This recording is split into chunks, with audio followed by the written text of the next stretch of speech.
The president of Ukraine, Volodymyr Zelensky, confirmed that fierce fighting has been going on in eastern Ukraine for 24 hours. According to the president, maintaining the position in Donbass is crucial because it depends on who will gain the advantage for the next few weeks. He also talked about the numerous losses suffered in Severodonetsk and in the Kharkiv region. We keep telling our partners that Ukraine needs modern anti-missile weapons. Our country does not have a sufficient level of them. Delays in delivering these weapons don't have a good explanation. I emphasize this all the time when I talk to our partners. We made our first request for anti-missile systems long before the invasion. Russia has large amounts of old Soviet missiles that are even more dangerous. They are many times less precise, which makes them much more dangerous to civilian buildings and ordinary residential buildings. Difficult conditions prevail in the Donetsk region. There is a shortage of heavy weapons and ammunition, but Ukrainian soldiers do not give up. They do not only care about conquering Donbass, but want to go further, deep into Ukraine. They keep sending their people towards death. They only want to destroy our nation at the cost of also destroying their own. Artillery, grenade launchers. They throw everything they have, here, behind, and in general along the entire line of contact. What are my thoughts on this war? Putin came here in vain. I don't understand why he did it. He has his own big and rich country. Let him organize that, and let us live peacefully. Nevertheless, we will win anyway.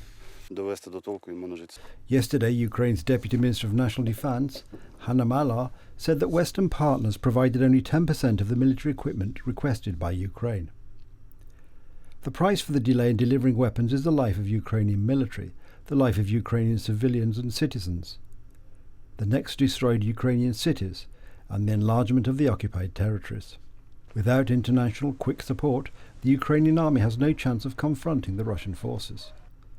The ratio of Russian-Ukrainian artillery in some areas is 10-1. The front line is more than 1,000 kilometers long. Daily, I receive a message from the defenders. We are holding on. Just say, when to expect the weapons? I address this question to the Ramstein participants. Brussels, we are waiting for a decision. The situation is also unstable in Lysychansk, and the local police are evacuating civilians following yesterday's bombing. The city is still under artillery fire, and its inhabitants are leaving, taking with them just the necessities. Thank you for bringing us here safely. It's good that we got here. What else can I say? Hold on, be strong, and prove to them that Lysychansk is Ukrainian. Defend it, shoot those scum. They must go back to where they came from. They bombed everything, so I have nowhere to live. I decided to go to my sister in the Poltava region. I have no other place to run away to now. According to Bloomberg, Russian forces will soon be forced to regroup. The new companies created in this way will be less effective in combat, and this will weaken the impetus of the Russian offensive. Putin's army has so far lost, among others, over 32,000 soldiers, 1,440 tanks, and 230 rocket launchers. As a result of the sanctions imposed on Russia, up to 15,000 people may leave the country. I find information that the Germans have resumed issuing visas for Russians. As a result of the sanctions imposed, Russian imports decreased by 1/3. On the other hand, without components, raw materials, and parts from the West, Russian industry will cease.